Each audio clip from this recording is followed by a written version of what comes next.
प्रेरणादायक भाषण। समाज में कई तरह की धारणाएं बनी हुई है, कुछ अच्छी होती हैं तो कुछ रूढ़ियों से जकड़ी हुई। ऐसी ही एक धारणा है कि माता पिता अगर बेटी के घर का भोजन करें तो उन्हें पाप लगेगा। क्या ये सच में सही है? क्या माता पिता जिन्होंने अपने बच्चों को पाल पोस कर बड़ा किया, उनकी शिक्षा, शादी और जीवन संवारने में अपनी पूरी जिंदगी लगा दी, वे अपने ही बच्चों के घर दो निवाले भी नहीं खा सकते? यह कैसी विडंबना है कि जो माता पिता अपने बेटों के घर रह सकते हैं, उनके हाथ का खाना खा सकते हैं, वे अपनी बेटी के घर दो रोटियां नहीं तोड़ सकते। बेटी जब तक अपने माता पिता के घर होती है, तब तक उसके हर छोटे बड़े काम में माता पिता उसका साथ देते हैं। लेकिन जैसे ही वह विवाह के बाद ससुराल चली जाती है, अचानक समाज के कुछ लोगों की सोच बदल जाती है। क्या बेटी के हाथ से बना खाना माता पिता के लिए जहर बन जाता है? क्या वह प्यार और परवरिश जो माता पिता ने उसे दी, अब कोई कर्ज बन गया है? यह सोच कब बदलेगी कि बेटी की कमाई से माता पिता कुछ भी स्वीकार नहीं कर सकते? समाज को समझना होगा कि माता पिता के लिए उनकी बेटी भी उतनी ही महत्वपूर्ण है जितना बेटा। अगर कोई माता पिता अपने बेटे के घर रह सकते हैं तो बेटी के घर क्यों नहीं? अगर बेटे का कमाया हुआ अन्न माता पिता के लिए प्रसाद है तो बेटी की मेहनत से कमाया अन्न क्यों नहीं? ये वक्त है कि हम इन पुरानी धारणाओं को तोड़ें और ये समझे कि माता पिता के लिए बेटा बेटी समान होते हैं। माता पिता का हर बच्चा उनके लिए जीवन की ताकत होता है और यह सोचकर जीना चाहिए कि प्यार और सम्मान में कोई भेदभाव नहीं होता। अब मैं एक कहानी शुरू कर रहा हूं जो आपको इस विषय पर और गहराई से सोचने पर मजबूर कर देगी। बुजुर्ग रामनाथ अपनी जिंदगी के आखिरी पड़ाव पर थे। उम्र ने उनके पैरों की ताकत छीन ली थी, आंखों की रोशनी कमजोर कर दी थी, लेकिन उनके दिल में अब भी अपनों के लिए बेइंतहा प्यार था। उनके 3 बच्चे थे, 2 बेटे और 1 बेटी। बड़ी उम्मीदों के साथ उन्होंने अपने बच्चों की परवरिश की थी, उन्हें पढ़ाया लिखाया, अच्छे घरों में शादी की और सोचा था कि बुढ़ापे में उनके बच्चे उनकी देखभाल करेंगे। समय के साथ हालात बदलते गए। बड़े बेटे रमेश ने अपनी नौकरी और परिवार में इतना खुद को उलझा लिया कि अब वह पिता की तरफ देखने का समय ही नहीं निकाल पाता था। छोटा बेटा सुरेश भी विदेश में बस चुका था। सालों से उसने अपने पिता की कोई खबर तक नहीं ली थी। अब बची थी सिर्फ उनकी बेटी सुमित्रा। सुमित्रा बचपन से ही अपने पिता के सबसे करीब थी। जब वह छोटी थी तो अक्सर उनकी गोद में बैठकर कहानियां सुना करती थी। शादी के बाद भी वह अपने पिता का हालचाल लेती रहती थी, लेकिन एक दिक्कत थी, समाज की बनाई हुई वह दीवार जो कहती थी कि बेटी के घर का खाना खाने से माता पिता को पाप लगता है। रामनाथ को इस बात से फर्क नहीं पड़ता था, लेकिन समाज क्या कहेगा यह सोचकर वे कभी भी अपनी बेटी के घर रहने या भोजन करने नहीं जाते थे। सुमित्रा जब भी उन्हें अपने घर बुलाती तो वे बहाने बना देते, कहते, बेटी तुम्हारे घर का अन्न हमारे लिए नहीं बना है। ये कहते हुए उनकी आंखों में आंसू आ जाते, लेकिन समाज की बेड़ियां इतनी मजबूत थीं कि वे उसे तोड़ने की हिम्मत नहीं जुटा पाते थे। फिर एक दिन अचानक रामनाथ बीमार पड़ गए। सुमित्रा को जब यह खबर मिली तो वह तुरंत अपने पिता के पास पहुंची। डॉक्टर ने कहा, इनका ख्याल रखना जरूरी है, इन्हें सही पोषण और देखभाल की जरूरत है, वरना हालत और बिगड़ सकती है। सुमित्रा अपने पिता को अपने घर ले जाने की जिद करने लगी, लेकिन रामनाथ फिर वही पुराना जवाब दोहराने लगे, बेटी तुम्हारे घर जाने से हमें पाप लगेगा। सुमित्रा की आंखें भर आई। उसने अपने पिता का हाथ थामा और कहा, पापा जब मैं छोटी थी तब आपने अपने हाथों से मुझे खिलाया था, तब वह पाप नहीं था। जब मैं बीमार पड़ती थी तो आप अपने हाथों से मेरे लिए खाना बनाते थे, तब वह पाप नहीं था। जब मैं भूखी होती थी तो आपने अपने हिस्से की रोटी तक मुझे खिला दी थी, तब वह पुण्य था। तो फिर आज जब मैं आपको अपने हाथों से खाना खिलाना चाहती हूं तो वह पाप कैसे बन गया? रामनाथ चुप थे, उनकी आंखों में पानी आ गया। आज पहली बार उन्हें एहसास हुआ कि वे एक अंधी परंपरा का बोझ ढो रहे थे। वे सुमित्रा के साथ उसके घर चले गए। वहां उसने अपने हाथों से अपने पिता के लिए खाना बनाया। रामनाथ ने वर्षों बाद बेटी के हाथ से बना भोजन खाया। उनकी आंखों से आंसू छलक पड़े। उन्होंने धीरे से कहा, बेटी ये खाना नहीं अमृत है, अगर ये पाप है तो मुझे ऐसे हजारों पाप कबूल हैं। रामनाथ को अब समझ आ गया कि असली पाप क्या है। अपने ही बच्चों के प्यार को ठुकराना, अपने ही खून के हाथों से बने भोजन को अपनाने में कितना हिचकिचाना। अब वे हर हफ्ते सुमित्रा के घर जाते, उसके हाथ का खाना खाते और समाज की उन बेतुकी बातों को दरकिनार कर देते जो उन्हें अपनी ही बेटी से दूर रखने की कोशिश कर रही थी। समाज धीरे धीरे बदल रहा था। लोग ये देखने लगे थे कि बेटी के घर जाना कोई पाप नहीं बल्कि सबसे बड़ा सौभाग्य है। लेकिन कहानी यहीं खत्म नहीं हुई, क्योंकि अभी भी कई रामनाथ हैं जो इस सोच में कैद हैं और कई सुमित्राएं हैं जो अपने माता पिता को इस जाल से मुक्त करने की कोशिश कर रही हैं। रामनाथ के स्वास्थ्य में धीरे धीरे सुधार हो रहा था। सुमित्रा ने अपनी पूरी कोशिश की कि उनके पिता को कोई तकलीफ न हो। हर दिन वह अपने हाथों से उनके लिए खाना बनाती, उनके कपड़े बदलवाती और दवाइयों का ध्यान रखती। रामनाथ भी अब पहले से ज्यादा सहज महसूस करने लगे थे। वह धीरे धीरे समझने लगे थे कि बेटी के घर रहना या उसके हाथ का खाना खाना कोई अपराध नहीं, बल्कि यह उनका हक है। लेकिन समाज की जड़ें इतनी गहरी थी कि हर कोई इस बदलाव को आसानी से स्वीकार नहीं कर रहा था। एक दिन उनके बड़े बेटे रमेश का फोन आया। वह गुस्से से भरा हुआ था। उसने कहा, पिताजी, ये क्या सुन रहा हूं? आप सुमित्रा के घर रह रहे हैं? क्या आपको नहीं पता कि लोग क्या कह रहे हैं? हमारे खानदान में ऐसा कभी नहीं हुआ कि पिता अपनी बेटी के घर रहकर उसका खाना खाएं। रामनाथ ने गहरी सांस ली और शांत आवाज में कहा, लोगों ने क्या कहा यह बताने के लिए तुमने फोन किया, लेकिन मेरे हालचाल पूछने की फुर्सत तुम्हें नहीं मिली। रमेश कुछ पल के लिए चुप हो गया, फिर झुंझलाकर बोला, पिताजी, मैं आपको लेने आ रहा हूं, आप वापस घर चलिए। रामनाथ कुछ पल चुप रहे, फिर बोले, जब मैं बीमार था तब तुम कहाँ थे बेटा? रमेश बौखला गया। उसने कहा, पिताजी, आप मेरी बात समझ नहीं रहे हैं। आप हमारी इज्जत को दांव पर लगा रहे हैं। लोग तरह तरह की बातें कर रहे हैं। रामनाथ अब और नहीं सुन सकते थे। उन्होंने कहा, अगर लोगों की बातें तुम्हारी इज्जत है तो ये इज्जत सिर्फ दिखावे की है, सच्ची नहीं। मुझे अब ईंधनों से कोई फर्क नहीं पड़ता। मैं वहीं रहूंगा जहां मुझे प्यार और सम्मान मिलेगा। और उन्होंने फोन काट दिया। सुमित्रा ये सब सुन रही थी। उसकी आंखों में आंसू आ गए, लेकिन वह चुप रही। वह जानती थी कि उसके पिता ने पहली बार अपने लिए आवाज उठाई थी। अगले दिन अचानक रमेश उनके घर आ पहुंचा। वह बहुत नाराज था। आते ही उसने सुमित्रा से कहा, बहन, तुमने पिताजी को हमारे खिलाफ भड़का दिया है। तुम्हें पता भी है कि इसका अंजाम क्या होगा। सुमित्रा ने शांत स्वर में कहा, भाई, क्या तुमने कभी सोचा कि पिताजी को यहाँ आने की जरूरत ही क्यों पड़ी? क्या तुम्हें याद है कि आखिरी बार तुमने उन्हें अपने घर बुलाया था? क्या तुमने कभी उनसे पूछा कि उनकी जरूरतें क्या हैं? रमेश के पास कोई जवाब नहीं था। वह कुछ पल खड़ा रहा, फिर पिता की ओर देखा। पिताजी, चलिए घर चलते हैं। रामनाथ ने उसकी आंखों में देखा। वह अब तक चुप थे, लेकिन अब उनकी आवाज में मजबूती थी। बेटा, यह भी मेरा ही घर है। जब तुम्हें समय मिलेगा तब आकर मुझसे मिल लेना। लेकिन अब मैं वहां नहीं जाऊंगा जहां सिर्फ दिखावा है, जहां प्यार की जगह समाज के डर ने ले ली है। रमेश पहली बार अपने पिता को इतने आत्मनिर्भर रूप में देख रहा था। वह समझ चुका था कि अब कोई भी तर्क इस फैसले को नहीं बदल सकता। उसने कोई और बहस नहीं की और चुपचाप वहां से चला गया। दिन बीते गए। अब रामनाथ के मन में कोई संकोच नहीं था। वह हर रोज अपने पोते पोतियों के साथ खेलते, सुमित्रा के साथ बैठकर बातें करते और जीवन का आनंद लेते। अब उन्हें कोई परवाह नहीं थी कि समाज क्या कहेगा। उन्होंने अपने जीवन के इस अंतिम चरण में वह सीख हासिल कर ली थी जो शायद उन्हें बहुत पहले सीख लेनी चाहिए थी। प्यार और सम्मान वहां मिलता है जहां सच्चा अपनापन होता है, न कि वहां जहां सिर्फ समाज का डर हो। कहानी। रामनाथ अब पहले से ज्यादा खुश रहने लगे थे। उनका चेहरा अब चिंता से मुक्त था और दिल में अब कोई बोझ नहीं था। सुमित्रा के घर का माहौल भी बदल चुका था। उनके बच्चे अपने नाना के साथ समय बिताने लगे थे। उनकी बातें सुनते, उनके पुराने किस्सों में खो जाते। रामनाथ को भी अब महसूस होने लगा था कि उम्र के इस पड़ाव पर भी वह अकेले नहीं हैं, बल्कि उनकी बेटी ने उनके लिए एक नया संसार खोल दिया है।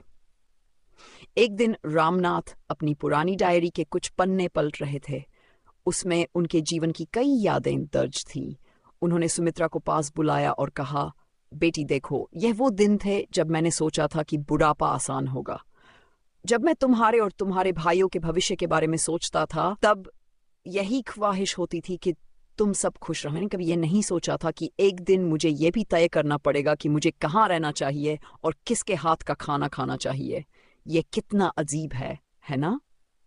सुमित्रा ने हल्की मुस्कान के साथ उनके हाथ को थामा और कहा, पापा, अब इन सब बातों का कोई मतलब नहीं है। आप जहां खुश है वहीं आपका घर है। मैंने हमेशा यही चाहा कि आप अपनी जिंदगी शांति से जिए। रामनाथ ने गहरी सांस ली। उन्हें एहसास हो रहा था कि असली सुकून परिवार के साथ होने में है, न कि समाज की बनाई हुई बेड़ियों में उलझने में। खत्म हो चुकी थी, लेकिन यह सुकून ज्यादा दिन तक नहीं रह सका। एक दिन अचानक सुमित्रा के ससुराल पक्ष से कुछ रिश्तेदार आए। वे रामनाथ को देखकर कुछ असहज महसूस कर रहे थे। चाय पीते वक्त उनमें से एक बुजुर्ग बोले, रामनाथ जी, आप अब यहाँ ही रहेंगे क्या? आप जानते हैं, समाज में इसे अच्छा नहीं माना जाता कि बेटी के घर बाप रहे, लोग बातें बना रहे हैं। रामनाथ ने मुस्कुराते हुए उनकी ओर देखा और बोले, समाज? कौन सा समाज? वही जो जब मैं बीमार था तो मुझे देखने तक नहीं आया। वही समाज जो मुझे मेरे बेटों से नहीं पूछ सका कि उन्होंने अपने पिता की सुध क्यों नहीं ली। अगर यह समाज मेरे दर्द में शामिल नहीं था तो मुझे इसकी परवाह क्यों करनी चाहिए?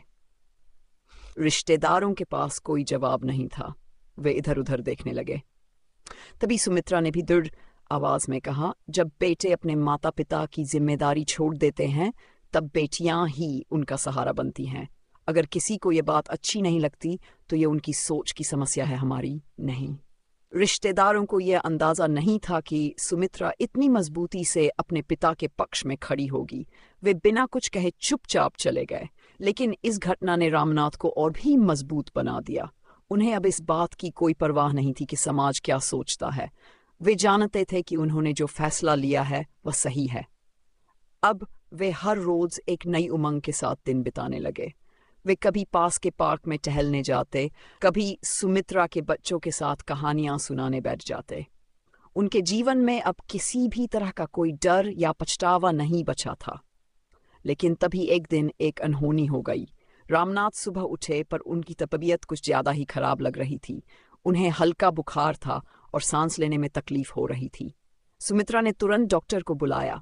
डॉक्टर ने जांच की और गंभीर स्वर में कहा, इनका स्वास्थ्य कमजोर हो चुका है, इन्हें बहुत ध्यान रखने की जरूरत है। ज्यादा चिंता या तनाव से इनकी तबीयत और बिगड़ सकती है। सुमित्रा घबरा गई। उसने अपने पिता का हाथ पकड़कर कहा, पापा, आप ठीक हो जाएंगे, है ना? रामनाथ ने हल्की मुस्कान दी और बोले, बेटी, अब मुझे कोई चिंता नहीं है। मैंने जिंदगी में पहली बार अपने लिए सही फैसला लिया है। अगर मुझे कुछ हो भी गया तो मुझे इस बात की खुशी रहेगी कि मैंने अपनी आखिरी सांस वहीं ली जहां मुझे प्यार और सम्मान मिला। उनकी ये बात सुनकर सुमित्रा की आंखें भर आईं। उसने खुद को संभाला और मन ही मन ठान लिया कि वह अपने पिता को कभी अकेला महसूस नहीं होने देगी। सुमित्रा अपने पिता की देखभाल में कोई कमी नहीं छोड़ रही थी। वह हर दिन उनके लिए पौष्टिक खाना बनाती, समय पर दवाइयां देती और रात भर उनके पास बैठकर उनका ख्याल रखती। रामनाथ भी ये सब महसूस कर रहे थे। वह अपनी बेटी की आंखों में वही ममता देख रहे थे जो उन्होंने कभी सुमित्रा के बचपन में अपनी आंखों में देखी थी। लेकिन बीमारी के बावजूद उनके चेहरे पर संतोष था। अब उन्हें किसी बात का डर नहीं था, न समाज का, न रिश्तेदारों की बातों का, न ही अपने बेटों की बेरुखी का।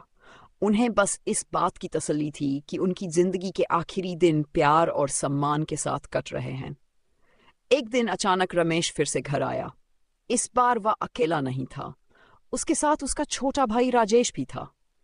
दोनों भाई घर में घुसते ही सुमित्रा पर बरस पड़े। रमेश ने गुस्से में कहा, तुमने पिताजी को हमारे खिलाफ भड़का दिया है। अब तुम उनकी देखभाल का नाटक कर रही हो ताकि बाद में उनकी संपत्ति पर अधिकार जमा सको। सुमित्रा ये सुनकर हतप्रभ रह गई।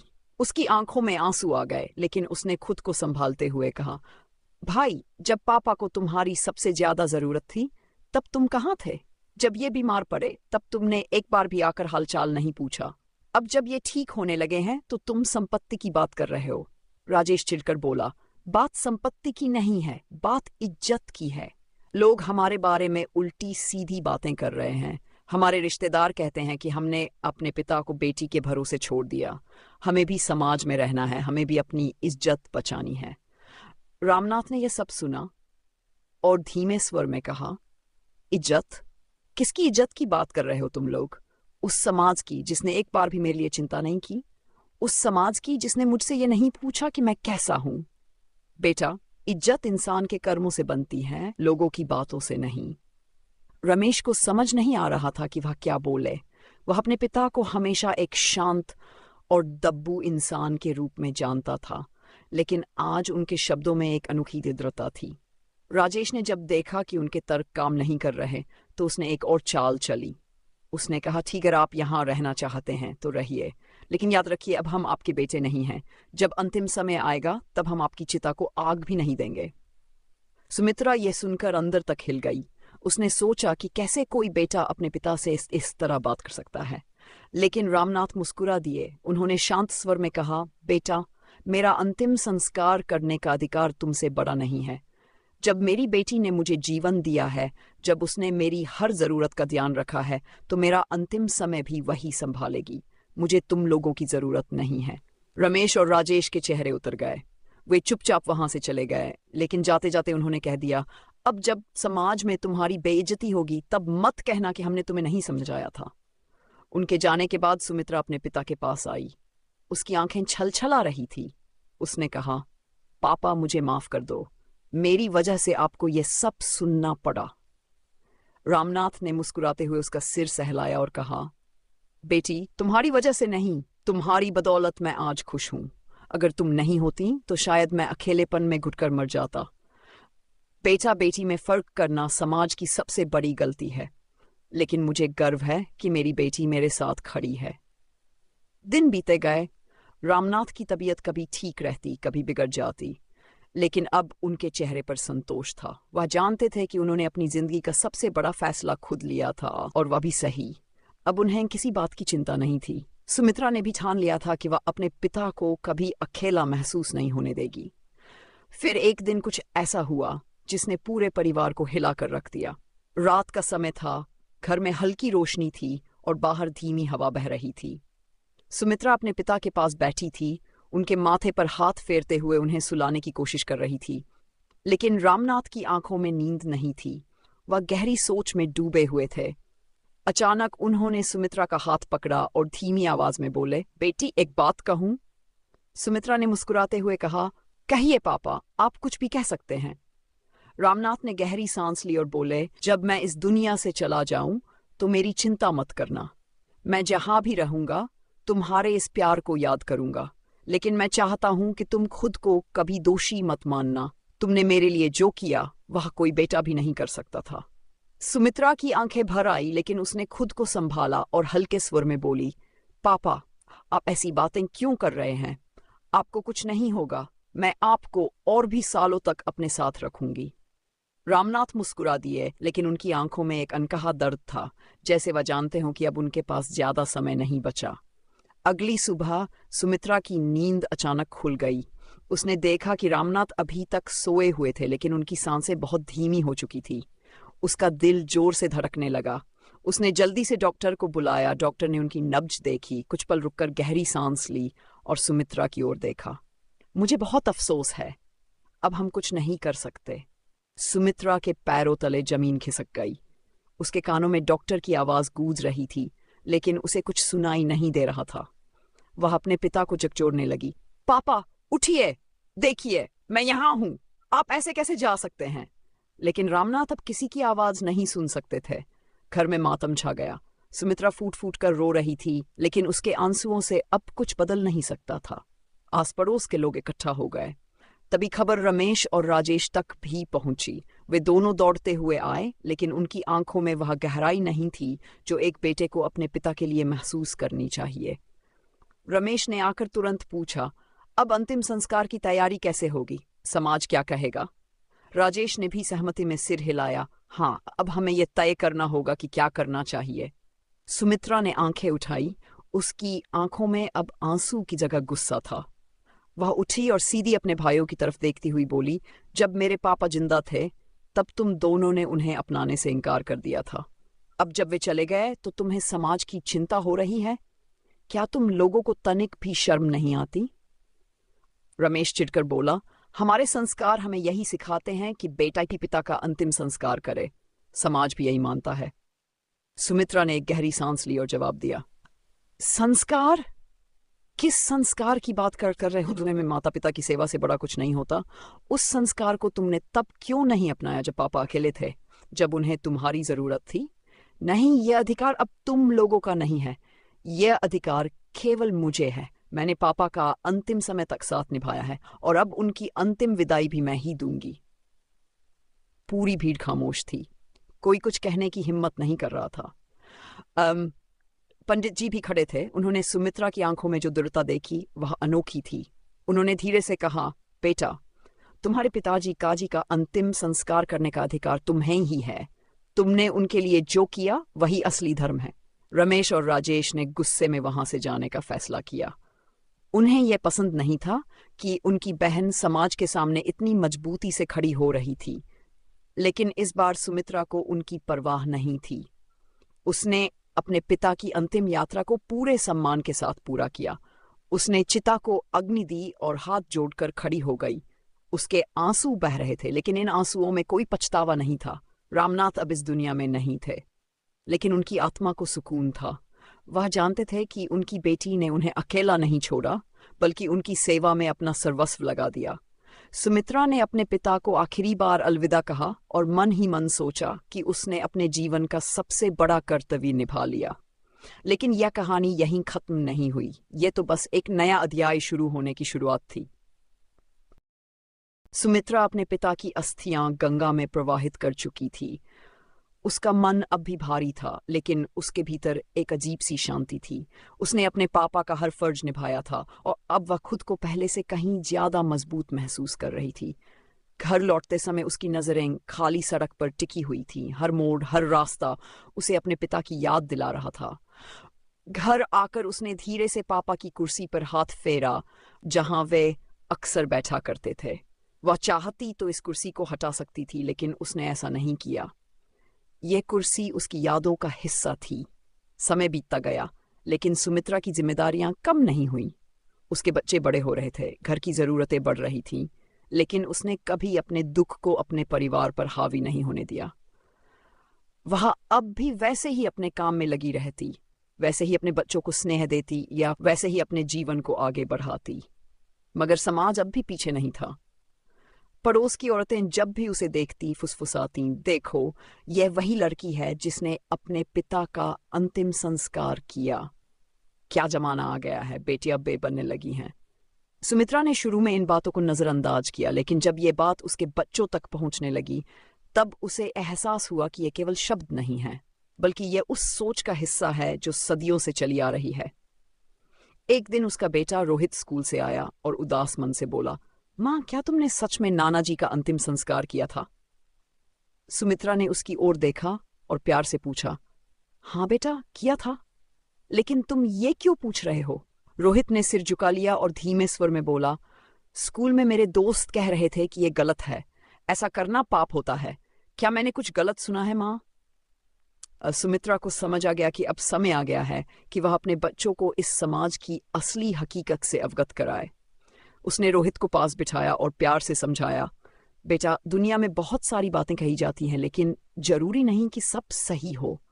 यह समाज हमेशा वही देखता है जो सदियों से चला आ रहा है, लेकिन इसका मतलब ये नहीं कि हर पुरानी बात सही हो। जब तुम्हारे नाना जी बीमार थे, तब उनके बेटों ने उनकी देखभाल करने से इनकार कर दिया था। उस समय क्या यह समाज उन्हें रोकने आया? जब मैंने उन्हें सहारा दिया, उनकी सेवा की, तब क्या किसी ने मेरी मदद की? नहीं, किसी ने नहीं। लेकिन जब मैंने अपना फर्ज निभाया, तब यही समाज मुझे गलत ठहराने लगा।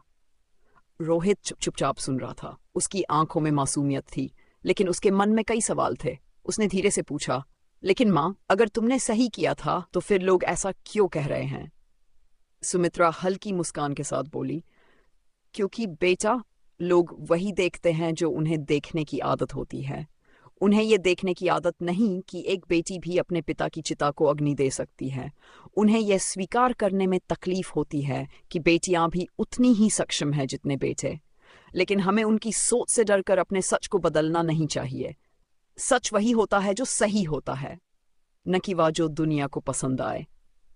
रोहित ने यह सुना और उसके चेहरे पर एक आत्मविश्वास झलकने लगा। उसने माँ का हाथ थाम लिया और बोला, माँ, मुझे गर्व है कि तुम मेरी माँ हो। अब मैं कभी किसी की बातों से नहीं डरूंगा।